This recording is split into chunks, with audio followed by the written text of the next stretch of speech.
Sleep doesn't switch you off, it switches you over. You were never unconscious. That's just what you were told.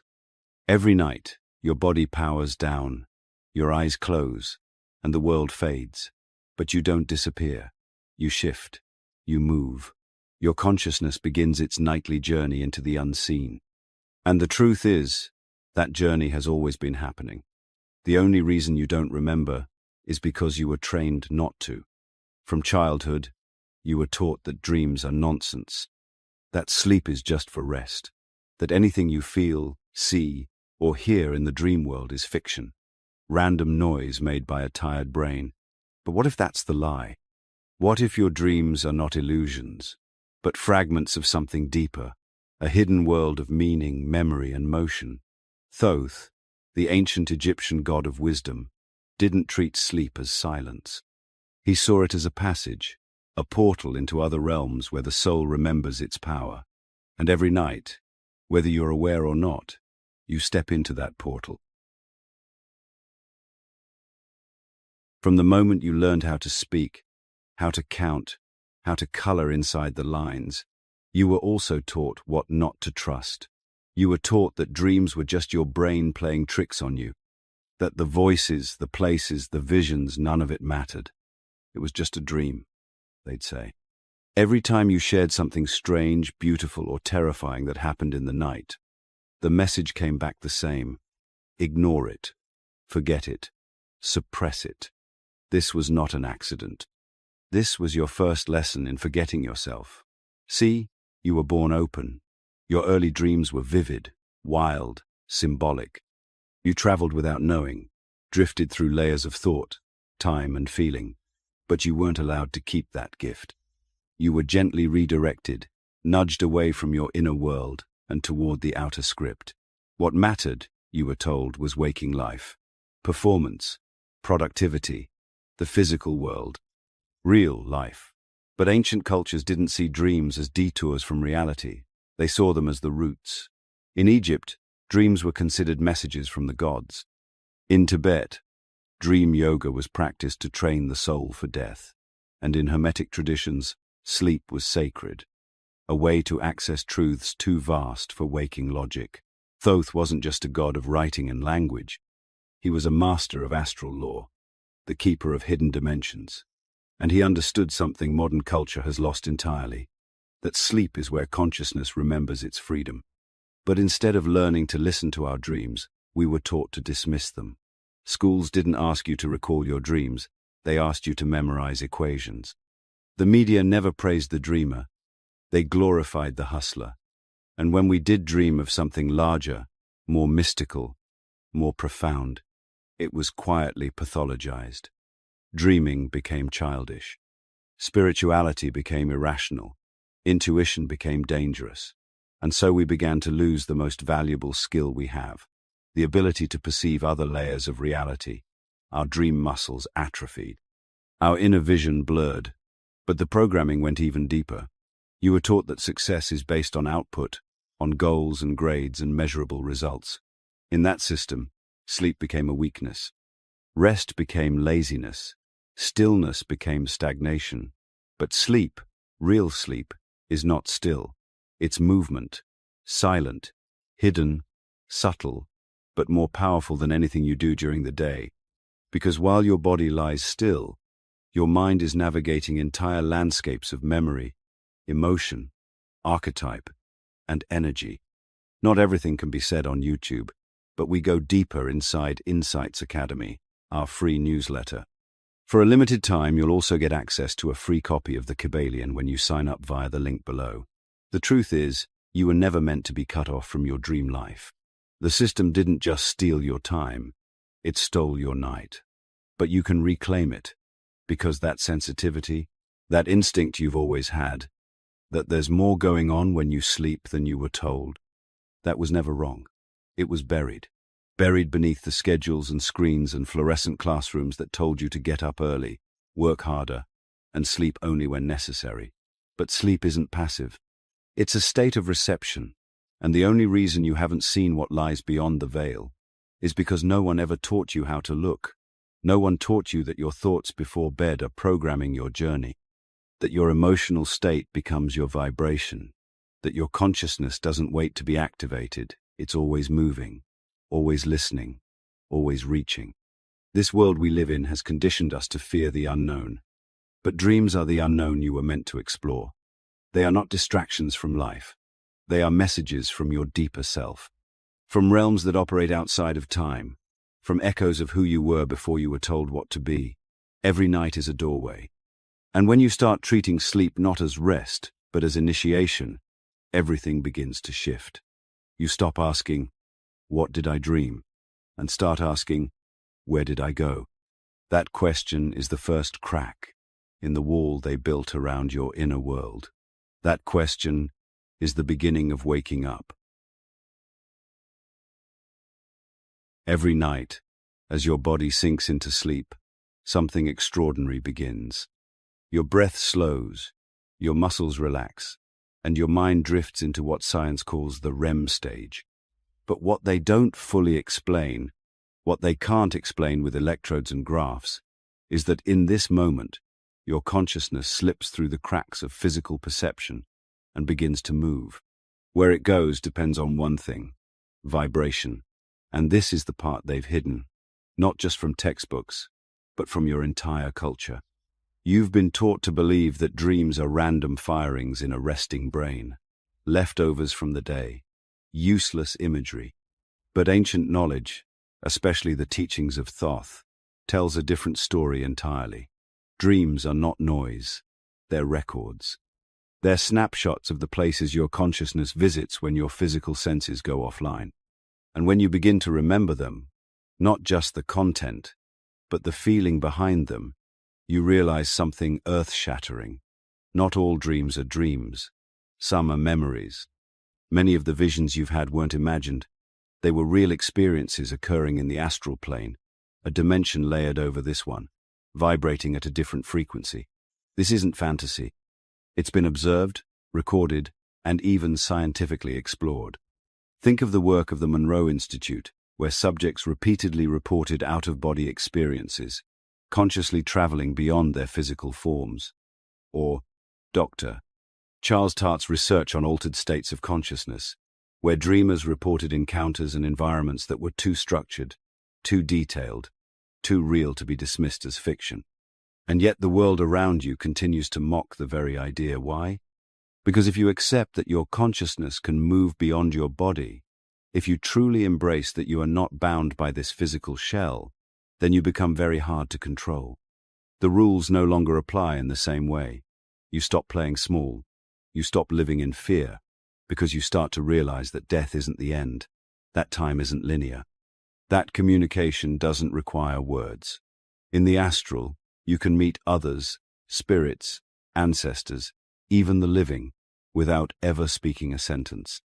You can walk through cities made of sound, or symbols, or geometry.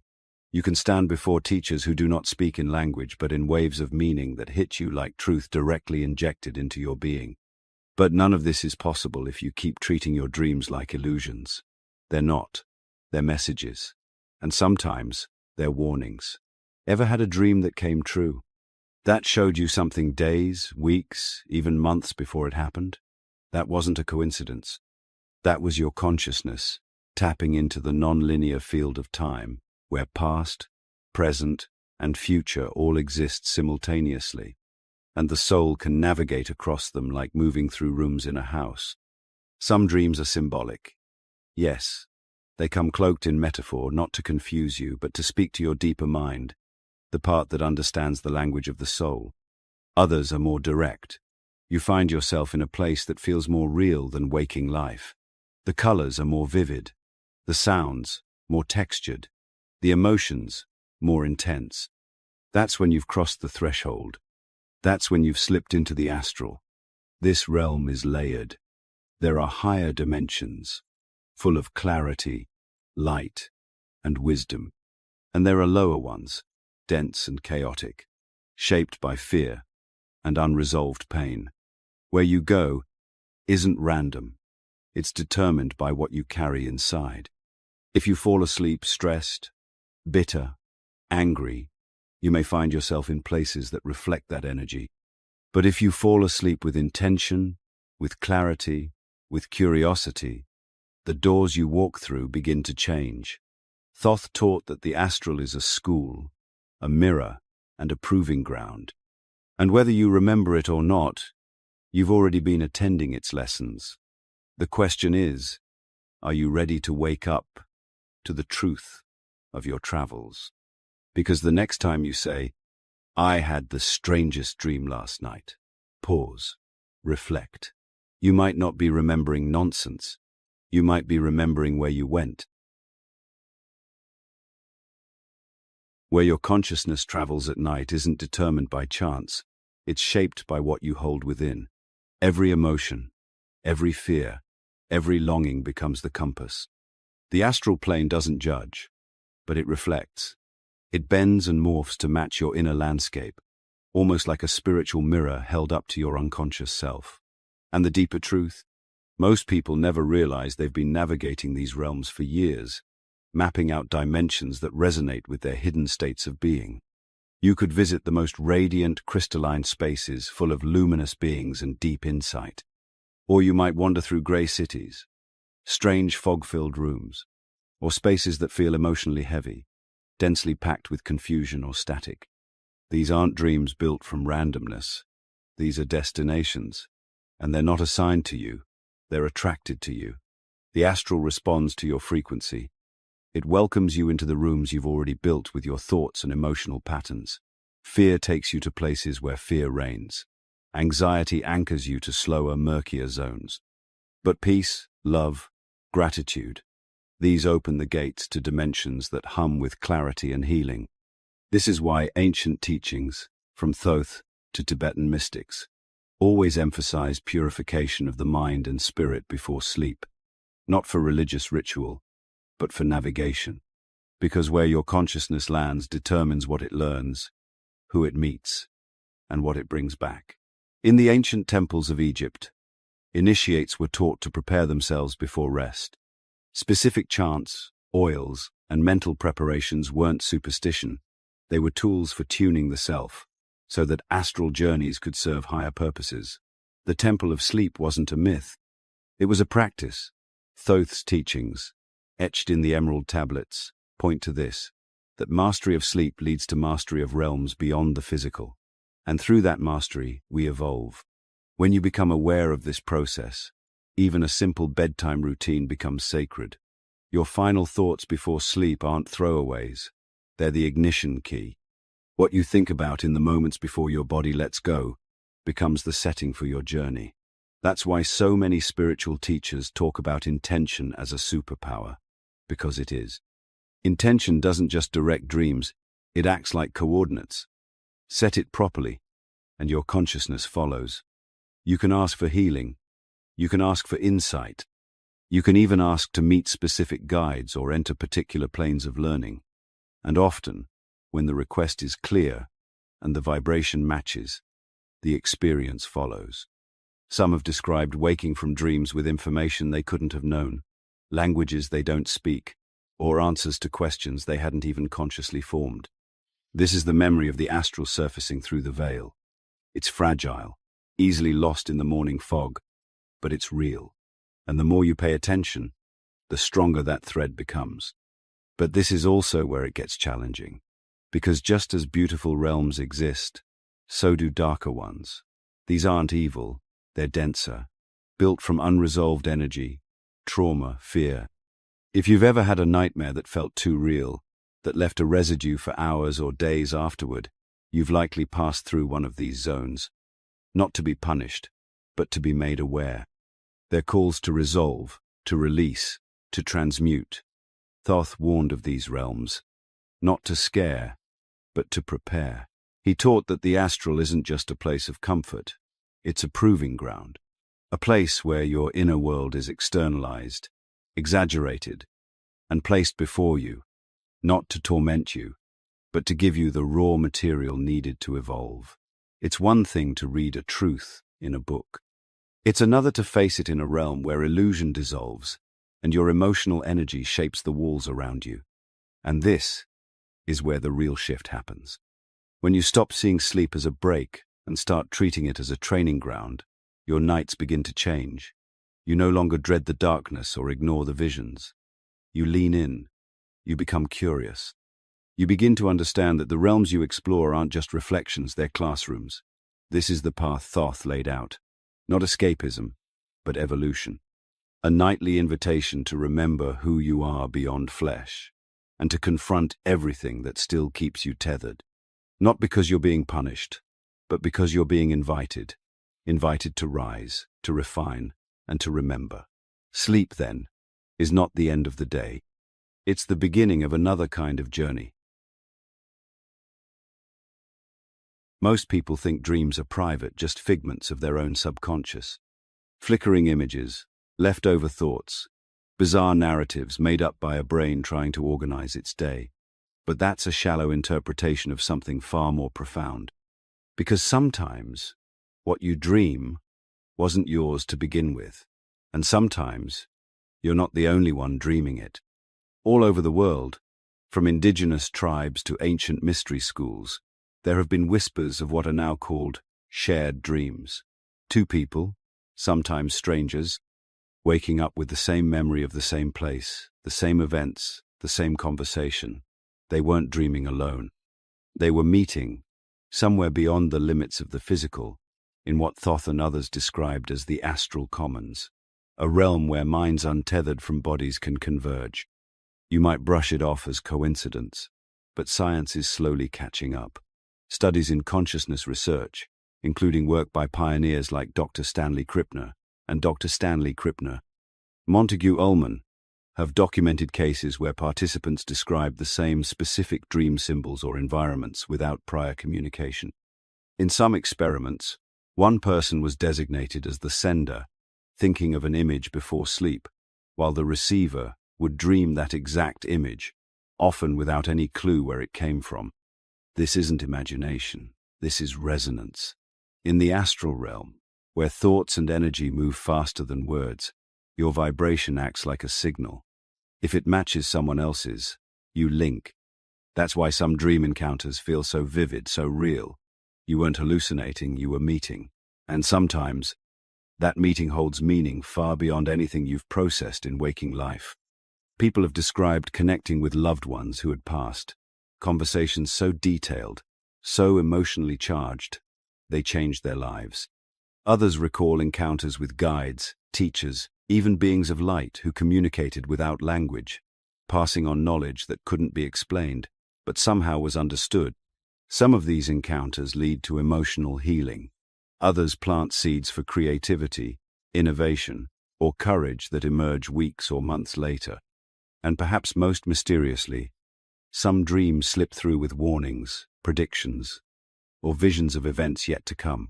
They're dismissed until the event unfolds in real life, exactly as foreseen. You may have experienced this yourself, dreaming of a conversation before it happens, of meeting someone you'd never met, or witnessing an event with eerie detail, only to see it occur days or weeks later. These aren't fantasy. They're fragments of time slipping out of sequence. In sleep, the illusion of linear time weakens. Your consciousness, free from the chains of chronology, wanders into the field of potential. The past, present, and future become accessible simultaneously, not because time has changed, but because your perception has. You step out of the timeline and into the field. And sometimes, you bring pieces of that field back with you. What we call precognition, Thoth called remembrance. To him, all time was one eternal moment, and the human mind, when freed from the body, could touch any part of it. Not all dreams are visions, but many visions do come through dreams, especially when the conscious mind is finally quiet enough to listen. Still, not all dream encounters are comforting. Some feel invasive, others feel like battles. And in rare cases, people have reported being drained, challenged, or manipulated by energies they couldn't explain. This is the other side of dream travel. It's not a playground, it's a realm. And like any realm, it has layers, laws, and inhabitants. Just as you can bump into a familiar soul, you can also cross paths with confused or wandering energies, souls that haven't moved on, or fragmented aspects of yourself. You may even encounter symbolic projections of your own inner wounds, masquerading as something external. That's why dream encounters, no matter how beautiful or terrifying, must be interpreted with care. They're not always literal, but they are always reflective. This is where discernment becomes essential. The more grounded you are in waking life, the clearer your dreams become. The more intentional you are before sleep, the more empowered you are within the astral. And when your emotional energy is stable, when you're anchored in love, not fear, you begin to attract higher encounters and experience deeper clarity. Sleep, then, becomes more than escape.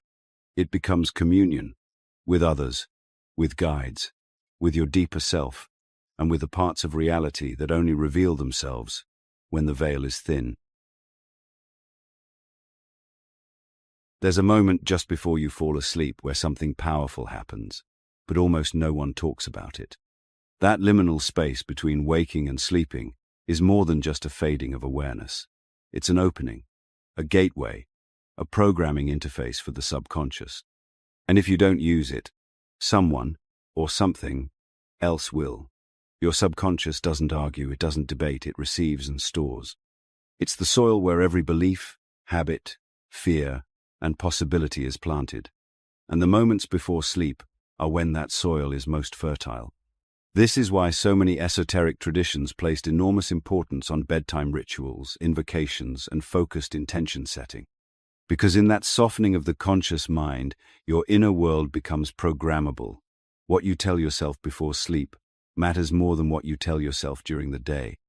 That quiet, barely there moment is where you cast the seed into your dream, into your future, into the deeper corridors of your psyche. Think about it. What do most people do in that space? They scroll, they worry, they replay regrets or dread the next morning. And so that's what the subconscious absorbs. That's what becomes the lens for their astral experience. You descend into sleep, vibrating with fear, scarcity, or distraction, and you wonder why your dreams feel chaotic, or why you wake up still exhausted.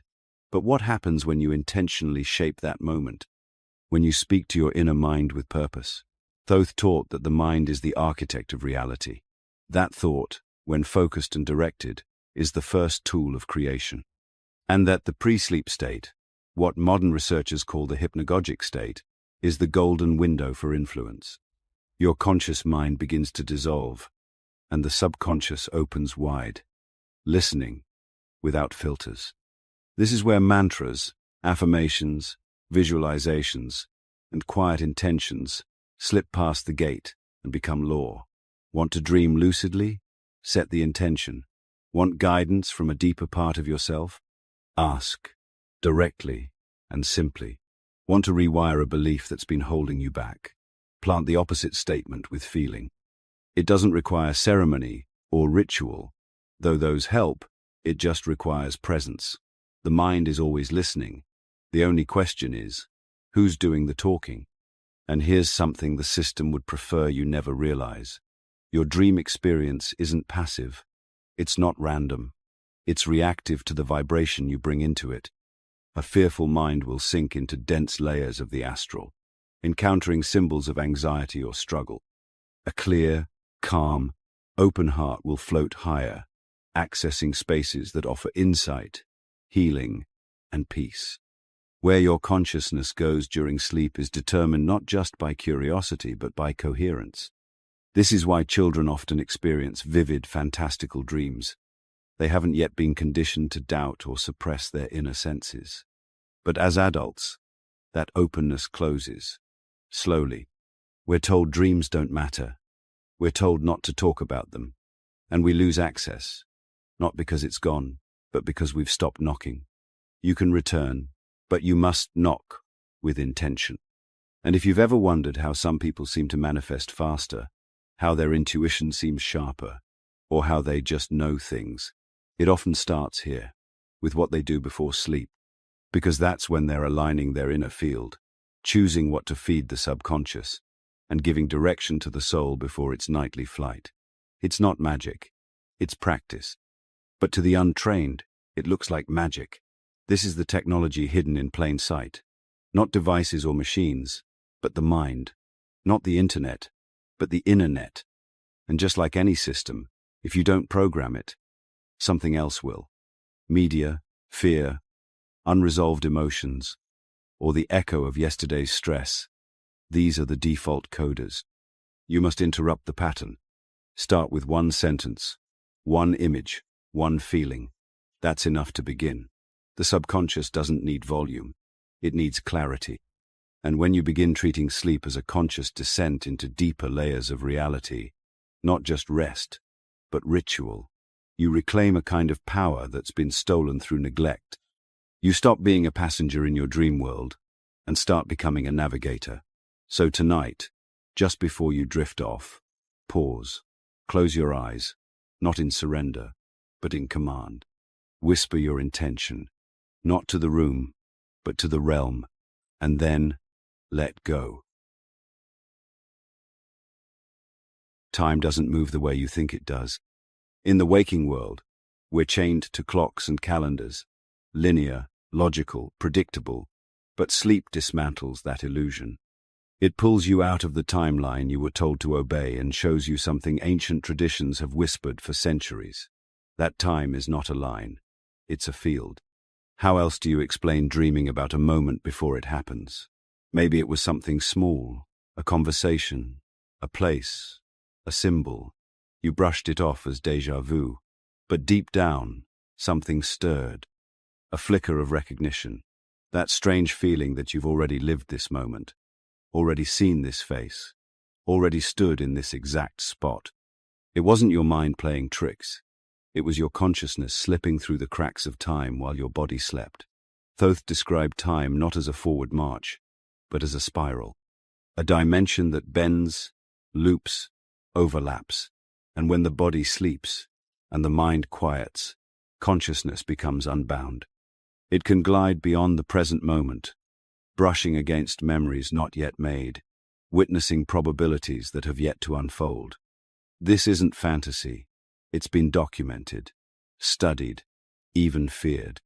The future, it seems, isn't hidden from us. It's just obscured by the noise of waking life. There are countless cases, people dreaming of disasters days before they happen, strangers showing up in dreams only to become pivotal in waking life, and cryptic images that only make sense years later. These aren't coincidences, they're evidence. Sleep is where the veil thins, where the rules of linear logic bend and consciousness moves freely.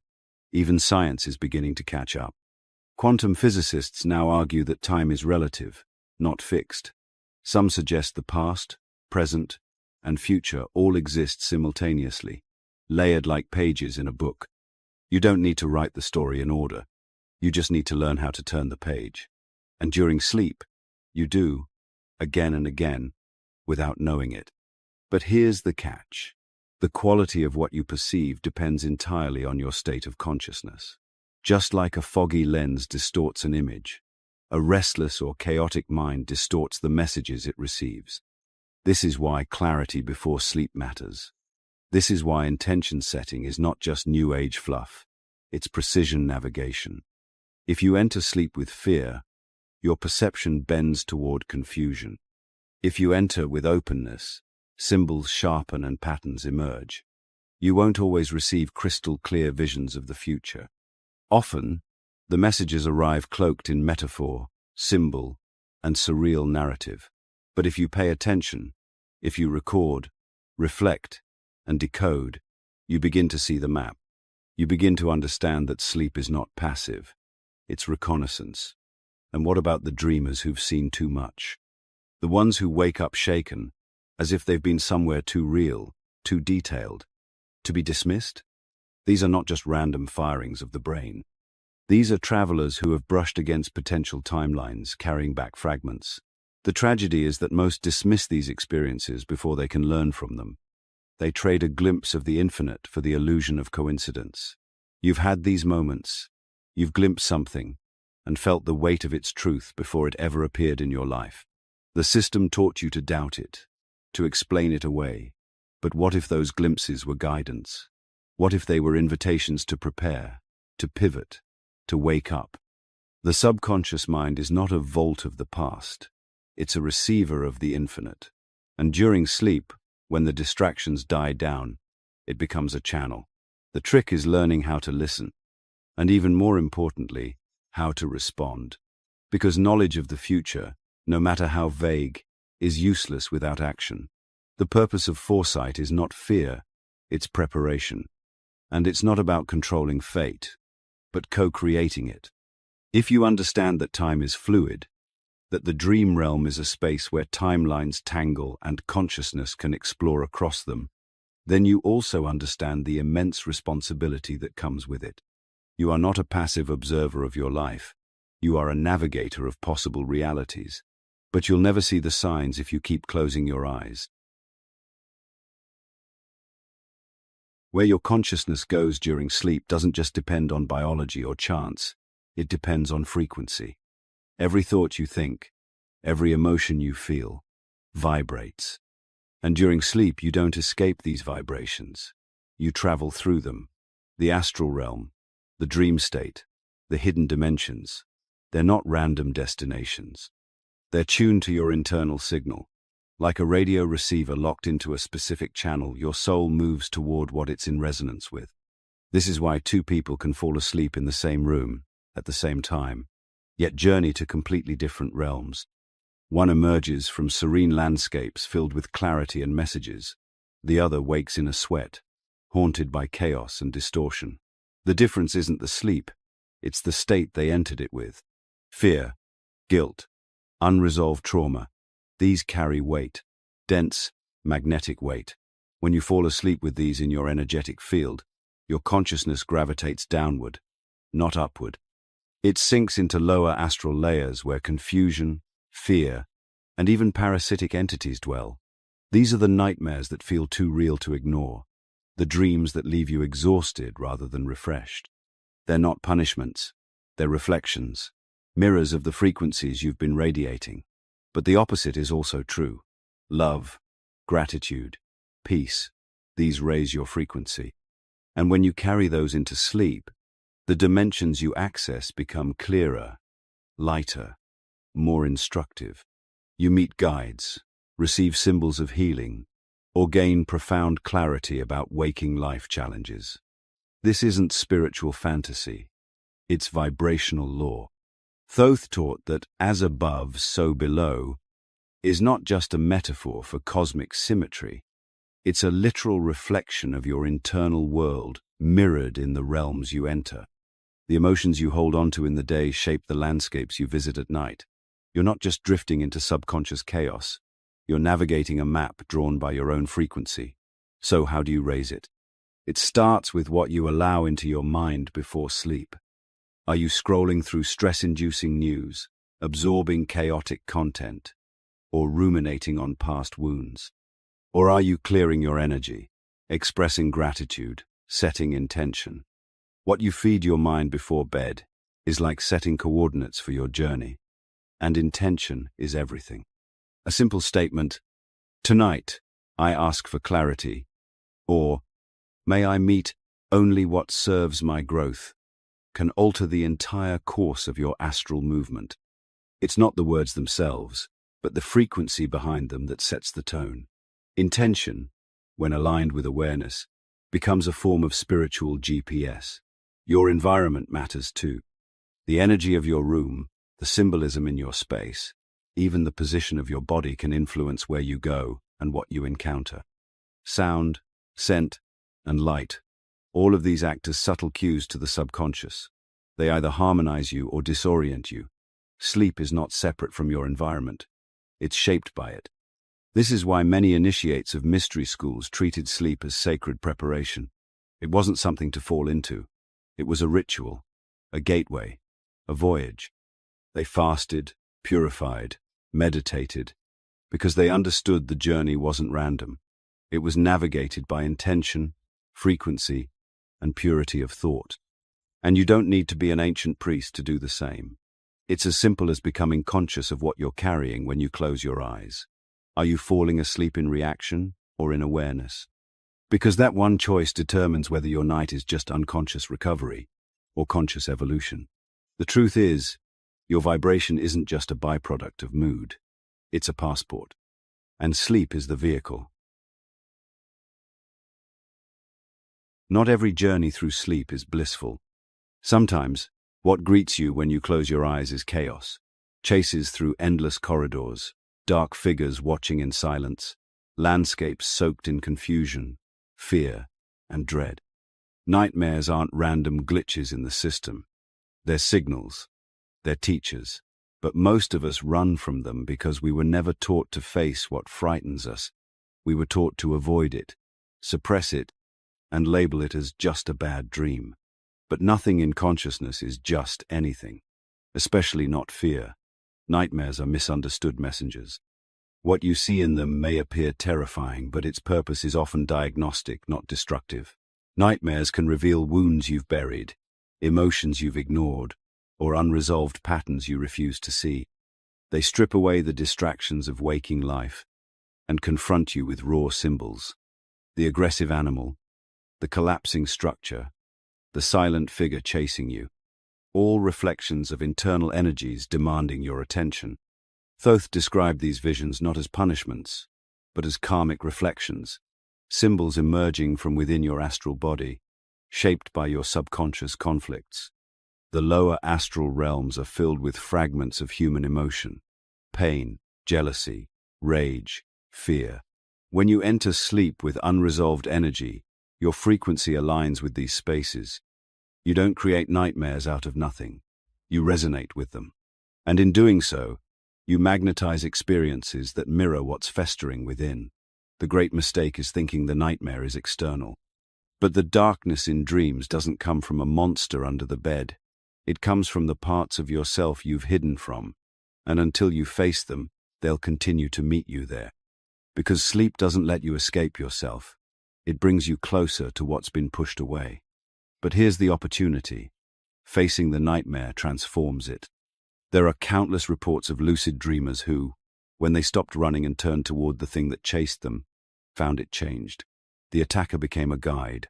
The shadow turned into light. That shift isn't just metaphorical, it's neurochemical and energetic. When you interrupt the cycle of fear with awareness, your frequency lifts, and the environment around you responds instantly. That's the real power of lucid confrontation, not control, but healing. In the ancient temples of Egypt, initiates were trained to enter altered dream states where they would deliberately confront their deepest fears.